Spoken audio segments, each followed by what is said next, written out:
A space of expansion eludes you. It takes you through the depths of your psyche to find the deepest, darkest shadows you play with.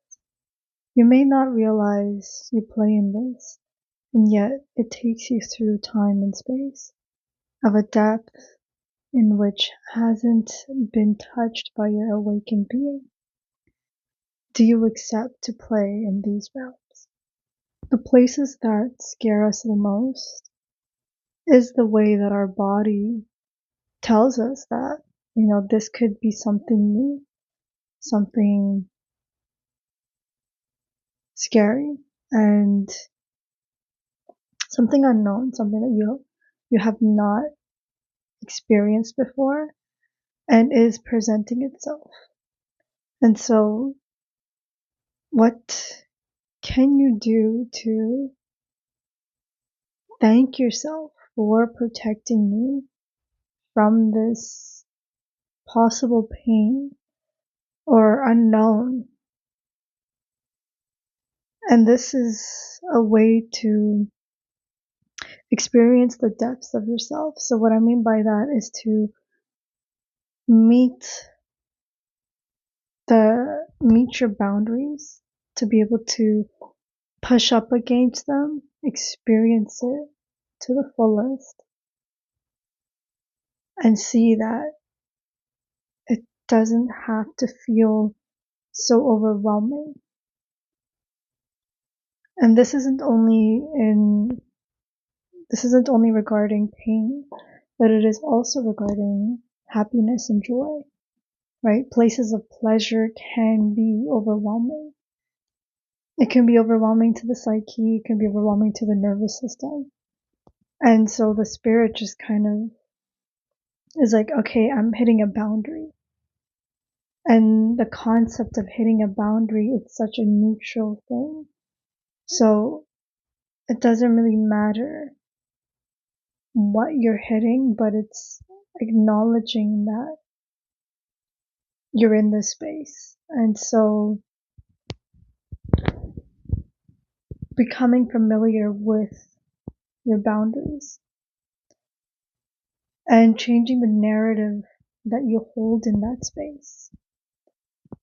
From shifting that narrative, you begin to meet yourself in a way that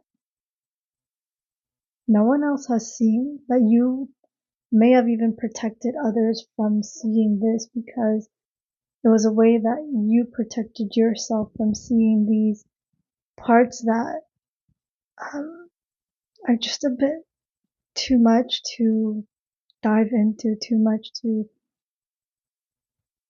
share, right? We ask people around us to hold a sacred space for us and to, keep our secrets, keep the intimacy that we share with them, for it to be just you and that person, for it not to be shared in other ways. And so from this space, it's also a way for you to learn about yourself and your depth and how you choose to share, what you choose to even share. You don't have to share all aspects, but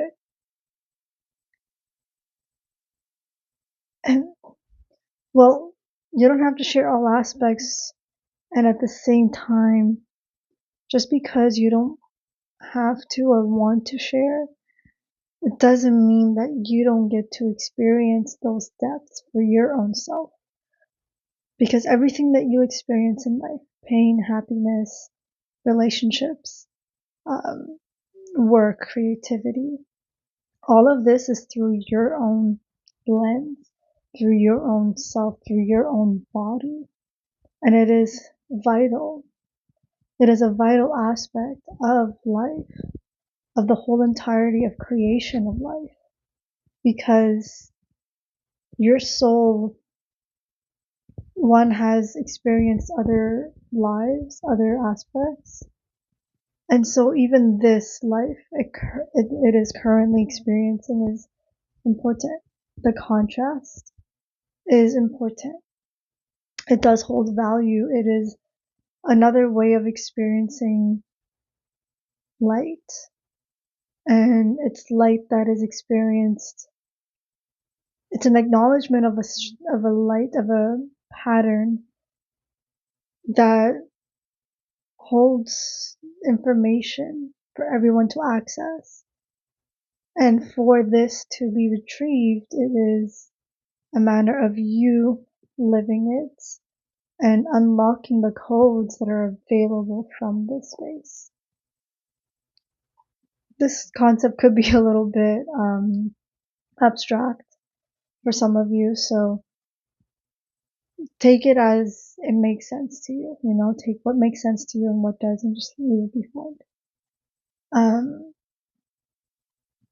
And so the easiest thing for us to know that we've hit a boundary or that we've hit a wall, it's through our pain. It's acknowledging that there is pain, right? Pain is such a powerful thing that it just smacks you in the face and you're like, whoa, what do I do with this? How do I navigate through it? How do I get rid of it? But for you to experience the pain, for you to experience the joy and the pleasures, this brings in the space for you to experience the pain.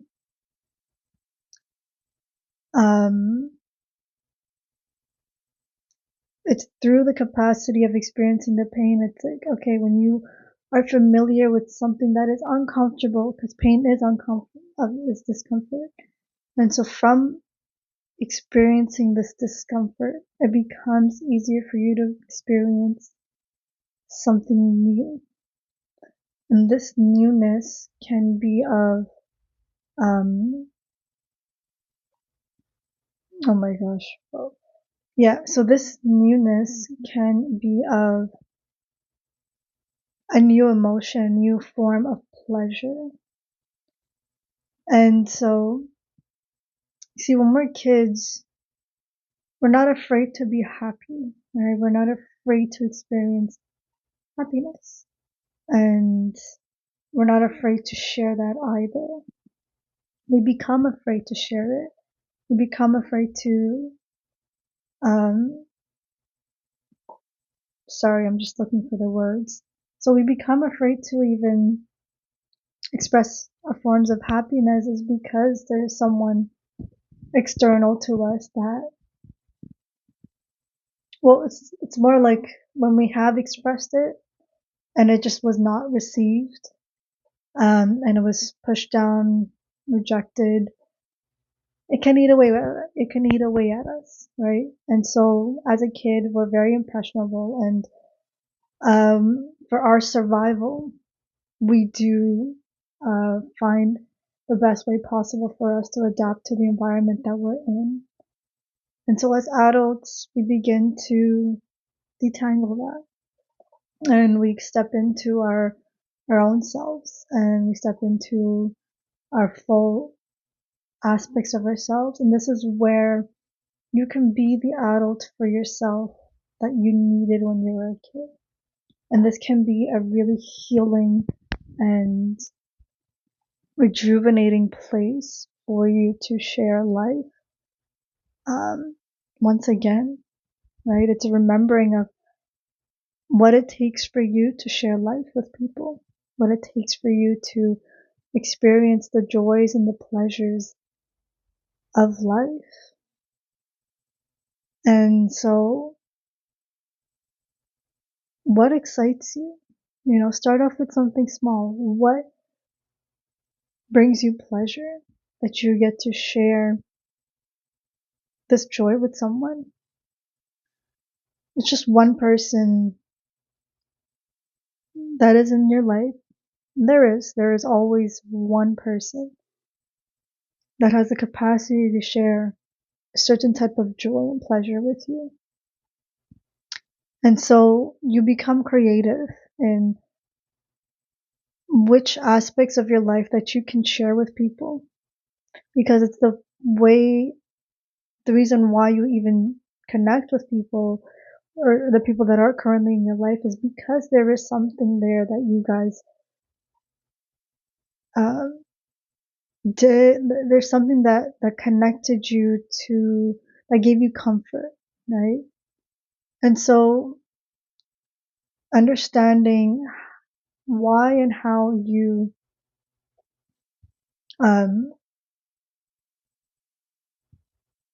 pretty much came into each other's lives, and is there space available for both of you to expand and shift the dynamic of the relationship, right? And even this, there is a choosing of you saying that, okay, I do want to shift, and I am willing to shift aspects of me so I can still continue to be in your world, in your space, and vice versa.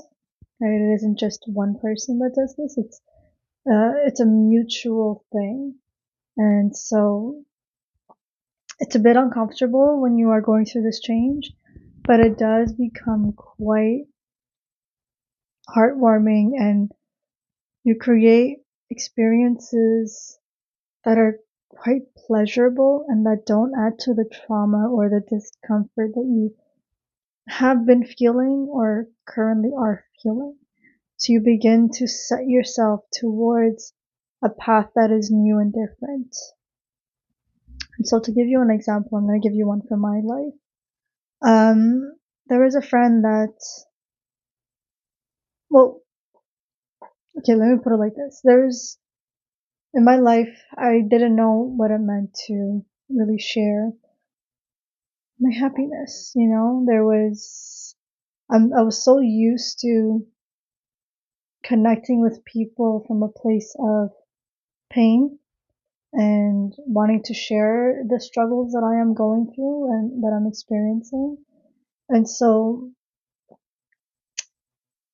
there was a point where I wanted to change that, and I wanted to share my joys and my creativity, because the people that I was currently with, and I had moved cities at that time, so the people that I was currently around, they didn't see the type of life that I wanted. They weren't as supportive. Um, I mean, they wanted the best for me. At the same time, they still couldn't hold the space for them to encourage me. And that was something that I needed. Like, can you please play in my delusion in a way, you know? It's like, I know it didn't look possible, but it's like, please just give me the benefit of the doubt, and let's go with this, please. But I realized that there was a person from that I was around with that currently wasn't in my life on a daily basis. So whenever I would call my friend, and I would tell her, this is what I want for myself. And she was the one person that was like, she understood that it seemed a little bit impossible, but still encouraged me and was like happy that I was wanting to do this for myself and go about life in this manner. And so that's all I needed. And how often we ended up speaking was just like once a month, to then even twice a month, like once every 2 months. And the distance, it just kept getting bigger and bigger. And so, like, we barely spoke. And yet, that was all the fuel that I needed to be like, okay, I do have people in my life. They may not be physically here, but I know that I do have people in my life um, that do want to grow and expand their life, and that do continue to be present in my life, that do continue to grow and share their pleasures and their joys and their excitements with me, even from this distance. And so from that was the encouragement I needed to keep up with this vision I had of my life. But that also taught me to get creative with the people that are currently here. How do I, what is it that I can share with them? Because it wasn't that I didn't want them in my life. A little part of me did, but it wasn't that I didn't want them in my life. I knew they were gonna be there no matter what. But I'm like, okay, so in what way can I share my time with them? Can I share an aspect of my life with them that they have the capacity to, that they have the capacity to be present? And that took some time for me to understand what that looks like. Because it isn't just that someone wants to or someone doesn't, it's that their nervous system just can't take it. That's what it is at the end of the day. Myself, I was expanding and growing and shifting in a rapid pace that no one in my life, in my previous life to the current life, no one in my life that reciprocates that growth, that level of rapid expansion. And when I go from time to time back into that space, with them, I can see the difference. I can feel the texture and the quality, and it is a little bit heavy. At the same time, I have fueled myself enough for me to be like, okay, I'm gonna step into the space, and I do have the capacity. I do have the capacity to give and be present and be aware, and so I step in, and that's a way for me to teach myself that I don't have to destroy and disrupt anything, but it's that um, the energy just changes. The people that are there, they just change, and I don't have to be there on a daily basis. They don't have to be there on a daily basis, but with the distance of time, physical time, that linear human Earth time, um, from this time, that's all that I needed, is that distance of time for me to be like, okay, you know what, you have expanded and it's enough for me to still be in your space. Just can't do it daily because that will eat away at me, but I can do it once a year or once every few months. I can connect. And in each individual that I have a relationship with, it looks different than what it used to be. And I feel different. I am different. Yeah, I feel different. I am different. And so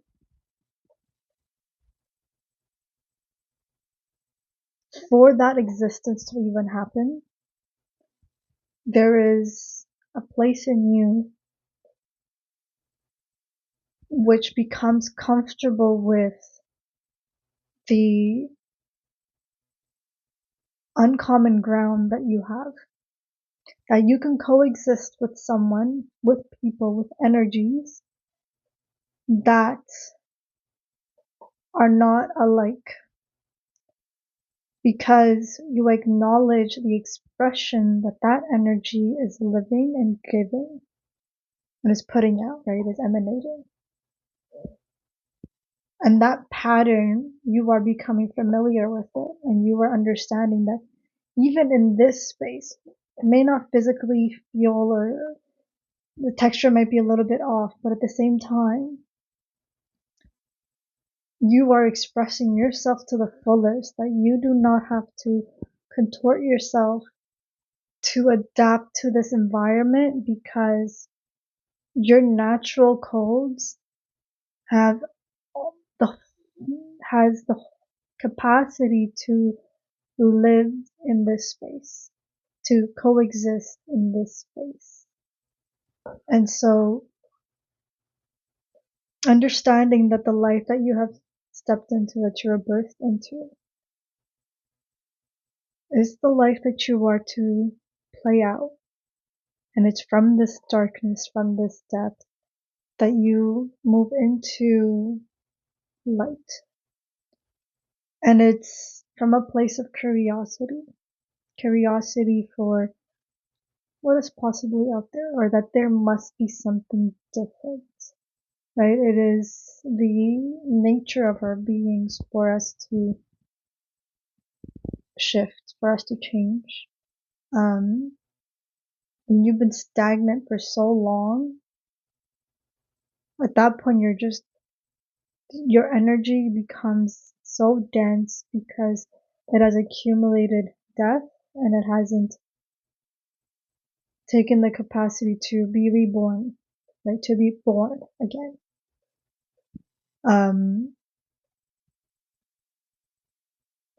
Yeah. Sorry, I'm just trying to see if there is anything else that is coming through.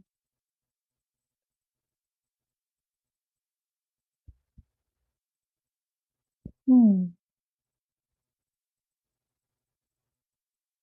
and the beauty of being reborn is that you know that you get to die again. When you die again, it's like, ooh, what else is going to be new that you get to experience? It becomes a fun little game. It's like you have a vision of what you want to have. And in that experience, that means going through the full spectrum, the full polarizing spectrums of, polarizing like extremes of what it takes for you to experience this vision. And interestingly enough, mentally, emotionally, nervous system wise, you are already going through it, right? When you envision it. And at the same time, for you to physically, tangibly touch it and experience it, it's like it's still coming to be. And that's just a really fun little place to play in, where you see that contrast and it's like you're there and yet you're not there. It's a fun little place to play in. And so there is this little space within you where you acknowledge what you're willing to play in, what you're willing to have. And so play with it. See what life has to offer for you.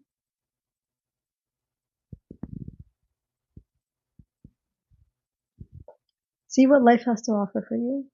And what life is offering for you is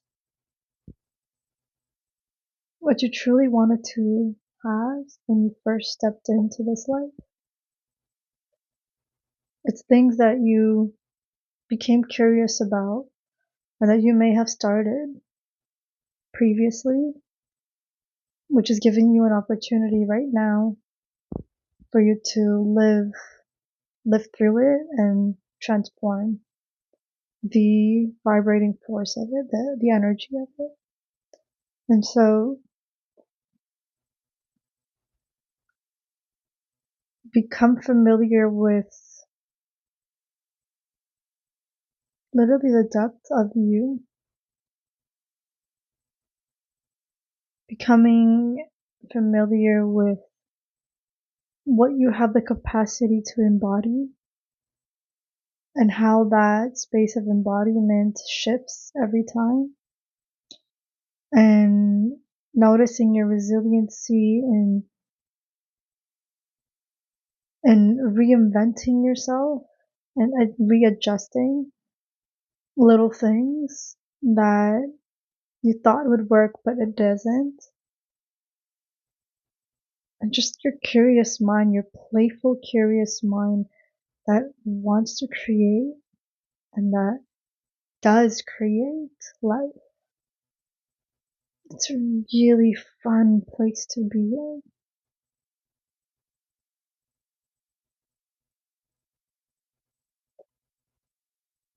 You'll eventually find how to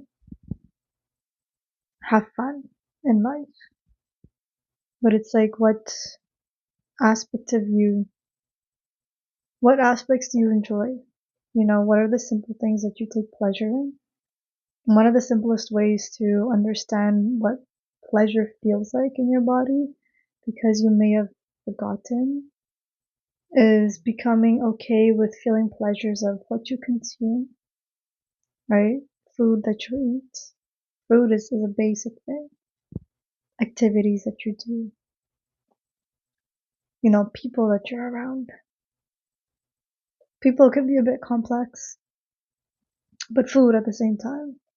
Actually, everything can be complex if you really look at it, but understanding that yes, there may be pleasure in a certain food that you like. It may be processed.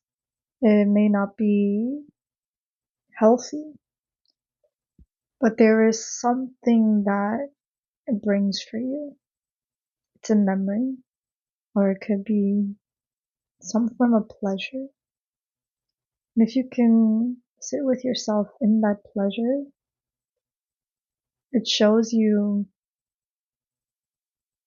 the amount of pleasure that you have the capacity to feel. From you understanding and acknowledging the amount of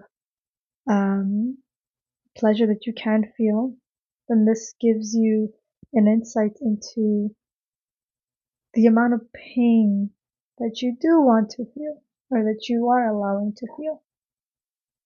And it's not that you're allowing this pain to exist, it's more of,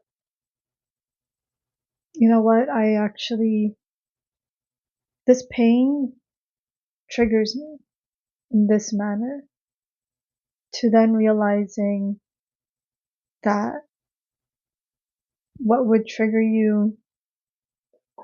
So it's like understanding what level of pain. So how long does it take for you to stress out? Pretty much. And so you notice that your stress levels begin to change. And the more you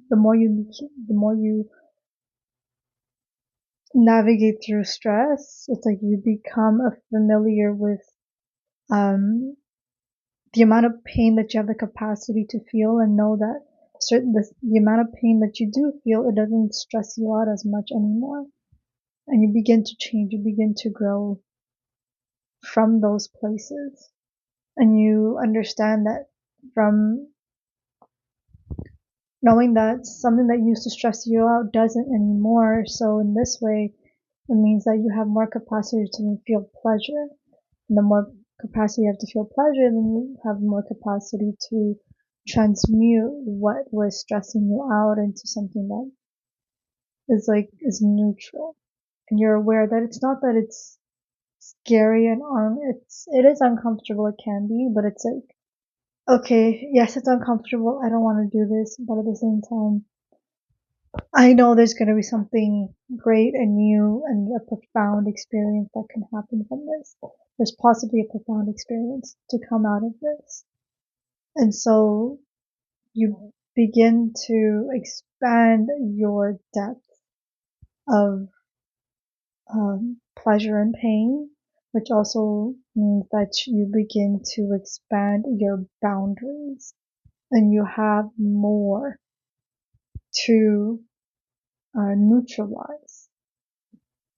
Because the more you begin to welcome in and put love into yourself and trust into yourself, the more that you can allow in without it disturbing you, right? Yeah, it's pretty much the formula for growth, right? Well,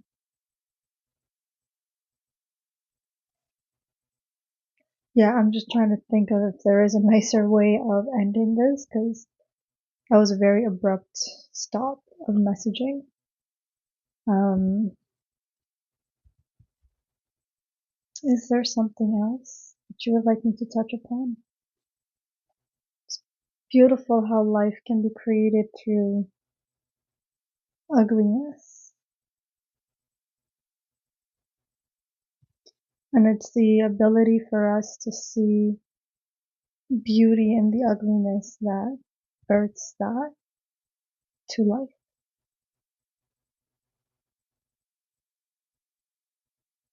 I'm gonna leave the message here, and I will be speaking to you guys soon.